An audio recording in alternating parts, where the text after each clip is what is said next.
નમસ્કાર, હું છું મહેશ રાજગોર અને તમે જોઈ રહ્યા છો સમીક્ષા વિથ મહેશ રાજગોર માધ્યમ પર. આપણે વાત કરીએ મહત્વના સમાચારોની. સૌથી પહેલાં ઇમ્પોર્ટન્ટ અપડેટ જે આપણે જઈશું એ છે અત્યારે ઇલેક્શનની અંદર અત્યારે આજના દિવસની અંદર કુલ 5મા તબક્કાની 49 બેઠકો પર મતદાન થઈ રહ્યું છે. 8.95 કરોડ મતદારો જે છે મતદાન આપશે. રાહુલ ગાંધી સહિત ઘણા બધા નેતાઓ છે જેમના ભવિષ્ય સુરક્ષિત થશે કે 4 તારીખે આમાંથી કોણ સાંસદ બનશે. ચિરાગ પાસવાન હોય, પિયુષ ગોયલ હોય, સાધ્વી નિરંજન જ્યોતિ હોય, ડૉક્ટર પ્રવીણ ભારતી પવાર હોય, શાંતનુ ઠાકુર, આવા ઘણા બધા નેતાઓ છે જેમના ભવિષ્ય નક્કી થશે અને આજે લોકો મતદાન કરશે. ભારતીય જનતા પાર્ટીને એવું કહેવામાં આવે છે કે ભારતીય જનતા પાર્ટી શિસ્તબદ્ધ પાર્ટી છે. એમની પાર્ટીમાં શિસ્ત રહેલી છે. દરેક નેતાઓ શિસ્તથી વર્તે છે, પરંતુ જ્યારથી મતદાન પૂરું થયું છે એના પછી આમાં ક્યાંક ઉણપ વર્તાઈ રહી છે. બહુદાના ધારાસભ્ય સંજયસિંહ મહિડાએ ટીડીઓ મનસ્વી રીતે ખરીદી કરતા હોય અને ગેરરીતિ આચરતા હોવાનો આક્ષેપ કરતો પત્ર જિલ્લા વિકાસ અધિકારીને લખ્યો છે. એમની સાથે ગારિયાધારના ભાજપ શહેર પ્રમુખે પણ આવા જ આરોપો કંઈક નગરપાલિકાના ચીફ ઓફિસર અને વહીવટદાર સામે લગાવ્યા છે. અને આ જે પત્રો લખાય છે, પત્રો એ સોશિયલ મીડિયામાં પણ મૂકે છે. હવે જે ભાજપનું મોવડી મંડળ છે એનાથી નારાજ છે. એમણે કહ્યું છે કે તમે રજૂઆત કરો, ઠીક છે, એનાથી એમને વાંધો નથી, પણ આ બધું સોશિયલ મીડિયામાં ન મૂકશો, કારણ કે સરકાર ભાજપની છે. ગુજરાત સરકાર જે છે ભાજપની છે અને એ જ ધારાસભ્યો, એ જ અધિકારીઓ સામે આવા પત્રો લખે એનો મતલબ શું થાય? એનો મતલબ એવો થાય કે સરકારના કહેવામાં અધિકારીઓ નથી, સરકારની પકડ નથી અધિકારીઓ પર. અને આવી વસ્તુ જ્યારે સામે આવે ત્યારે પક્ષનું અને સરકારનું નુકસાન થઈ શકે છે. માટે પક્ષે કહ્યું છે કે આવું બધું ઠીક છે, રજૂઆત કરો તમે, પણ સોશિયલ મીડિયામાં બધું ના મૂકશો. અને સોશિયલ મીડિયાની તો બધી રામાયણ છે.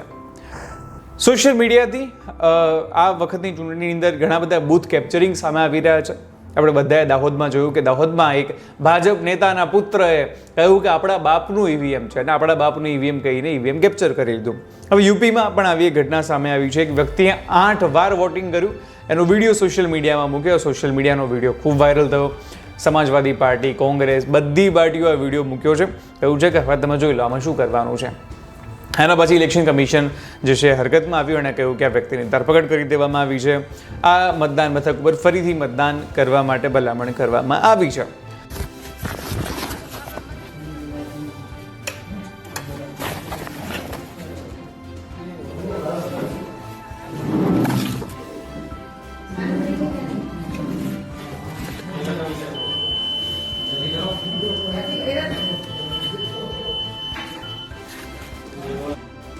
ये है नंबर दूसरा.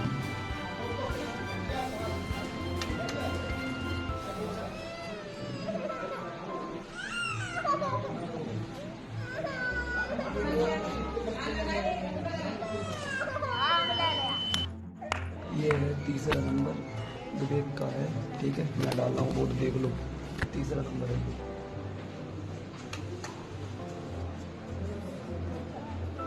तीसरा तीसरा तीसरा तीसरा तीसरा तीसरा तीसरा तीसरा ठीक है. ये है चौथा नंबर आ गया है.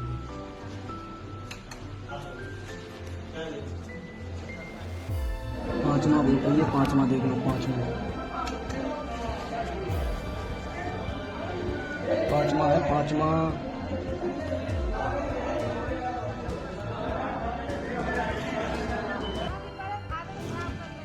5 वोट डाल चुका हूँ.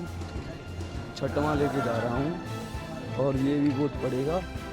छठवां भी वोट पड़ेगा जी, बिल्कुल छठवां पड़ेगा. छठा वोट.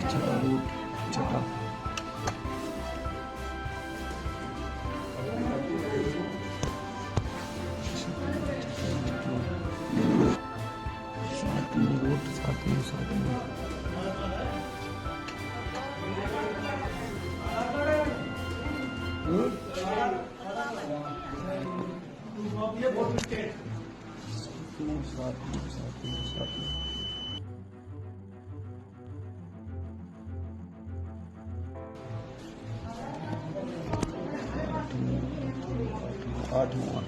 પ્રશ્ન હવે ઊભો થાય છે કે ઠીક છે, ચલો આ તો એ વ્યક્તિએ પોતે સામેથી વિડીયો મૂક્યો અને ખબર પડી કે આ વ્યક્તિ આવું થઈ રહ્યું છે, પણ શું ચૂંટણી પંચ શું કરી રહ્યું હતું, ત્યાં રહેલા અધિકારીઓ શું કરી રહ્યા હતા, ત્યાં જે સીસીટીવી કેમેરા હોય છે એમાં શું ચેક થઈ રહ્યું હતું. કારણ કે આવા તો આપણે ત્યાં કેટલાય મતદાન મથકો છે, કેટલીય જગ્યાઓ થયું છે, કેટલાય પ્રથમપુર હશે, કેટલાય યુપીની અંદર આવા જે છે મતદાન મથકો છે, એની જવાબદારી કોણ લેશે? જોકે એવું પણ નથી કે ભારતમાં દરેક જગ્યાએ આવું થાય છે, પરંતુ તેમ છતાં પણ ચૂંટણી પંચે થોડીક વધારે સાવચેતી રાખવી જોઈએ. ચૂંટણી પંચ કરતાં પણ હું તો કહીશ કે જે ત્યાંના લોકલ અધિકારીઓ હોય છે એમણે સમજવું જોઈએ કે ચૂંટણી જે છે એ નિષ્પક્ષ રીતે થવી જોઈએ, અને આના ઉપર જ આખો દેશ ચાલશે.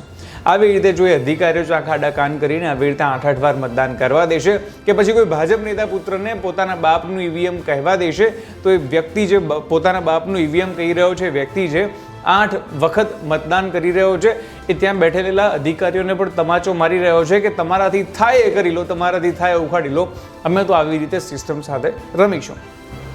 આજકાલ સોશિયલ મીડિયાનો જમાનો છે, સાયબર આખી દુનિયા બની ગઈ છે, સાયબર દુનિયા છે, એટલા માટે થઈને આજકાલ ફ્રોડ પણ વધી રહ્યા છે. આલિયા ભટ્ટની માતા સોની રાજદાન સાથે ફ્રોડ થતા રહી ગયો. એમણે પોતાએ શેર કર્યું કે એમને એક અજાણ્યા નંબર ઉપરથી ફોન આવ્યો, એમાં કહેવામાં આવ્યું હતું કે અમે દિલ્હી કસ્ટમ્સમાંથી બોલીએ છીએ, તમે ડ્રગ્સ મંગાવ્યું છે, અને માહિતી માંગવામાં આવી, આધાર કાર્ડ સહિતની વિગતો માંગવામાં આવી હતી, એમણે ન આપી, નહીંતર એમની સાથે પણ ફ્રોડ થાય. હવે ફ્રોડસ્ટર હોય છે, એમને ક્યાં ખબર હોય છે કે આ નંબર કોનો છે, કોને કોલ કરી રહ્યા છે? એમને તો બસ લોકો સાથે ફ્રોડ કરવું છે, લોકોને આબૂજ મારવા છે. એટલા માટે થઈને તમે પણ આવા ફ્રોડથી સાવચેત રહેજો. કોઈ પણ વ્યક્તિનો કોલ આવે, કોઈ પણ જાતની માહિતી તમારી પાસે માંગે તો આપતા નહીં.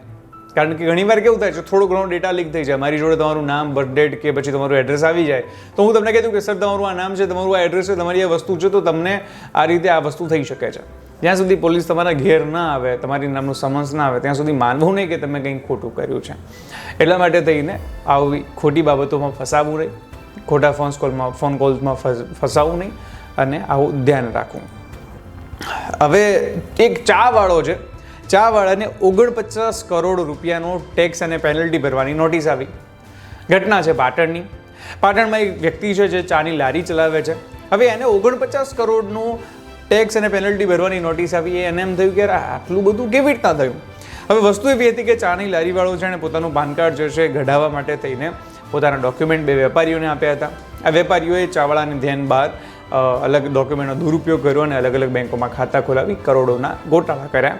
અને આ મામલે આજે ચાવાળો જે યુવક છે એની સામે જે છે આ નોટિસ આવી. એ નોટિસ આવતા એ વ્યક્તિ જે છે ફરિયાદ નોંધાવી છે. ચાવાળાને 49 કરોડની નોટિસ, બહુ મોટી ઘટના છે. પાટણનો કિસ્સો છે, પણ આમ કિસ્સો આપણને ઘણું કહી જાય છે કે તમારા મહત્વના ડોક્યુમેન્ટ્સ કોઈને પણ ના આપી દેશો. એટલા માટે થઈને ધ્યાન રાખવું કે તમે તમારા જે ડોક્યુમેન્ટ્સ છે કોઈને પણ ન આપી દો, એનો દુરુપયોગ થઈ શકે છે. તમારા વિશ્વાસપાત્ર લોકોને જ આપો, અને આપો તો ઘણીવાર તમને એવું કહેવામાં આવે છે કે એની ઉપર સેલ્ફ અટેસ્ટેડ કરી દો, એની ઉપર ડેટ તમે લખી નાખો. આવી ઘણી બધી વસ્તુઓનું તમે કરી શકો છો. અત્યારે અમદાવાદ સહિત ઘણા બધા શહેરોની અંદર જે ગરમીનો પારો છે 45 ડિગ્રી આજુબાજુ પહોંચી ગયો છે. એટલા માટે થઈને લોકો વાટ જોઈ રહ્યા છે કે ક્યારે ઠંડક મળશે. આંદામાન નિકોબારની અંદર ચોમાસાની પધરામણી થઈ ચૂકી છે. 31 મીના રોજ કેરળની અંદર ચોમાસું આવશે, સૌથી પહેલાં ત્યાં પહોંચે છે. મધ્યપ્રદેશમાં જૂન અને ગુજરાતમાં એવું માનવામાં આવી રહ્યું છે કે જૂન એન્ડિંગમાં જે છે ચોમાસું આવશે. અને ચોમાસું આવતા જે ખેડૂતો સહિત ઘણા બધા જે ગુજરાતના નાગરિકો પણ છે એમને પણ રાહતનો શ્વાસ મળશે. કારણ કે 45 ડિગ્રી તાપમાન એ કંઈ ઓછું નથી, આ તાપમાન ખૂબ વધારે છે. એનું એક કારણ ક્લાઇમેટ ચેન્જ પણ છે. એટલા માટે ગુજરાતની અંદર 19થી લઈને 30 જૂન સુધી ચોમાસાના આગમનની આગાહી છે. આઈપીએલમાં સીએસકે અને આરસીબી વચ્ચે જે મેચ હતી ઓલમોસ્ટ પ્રી ક્વાર્ટર ફાઇનલ જેવી હતી. એમાં આરસીબી જીતી ગયું અને ક્વોલિફાય થઈ ગયું. તો એક વિડીયો સોશિયલ મીડિયામાં વાયરલ થઈ રહ્યો છે.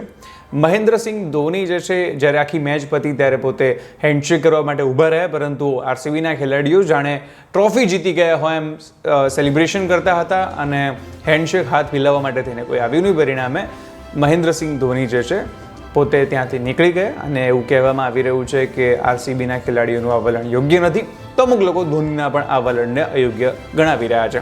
તમારું શું માનવું છે કમેન્ટ કરવાનું ભૂલતા નહીં, અને આવી જ રીતે હું તમને મળતો રહીશ માધ્યમ ઉપર.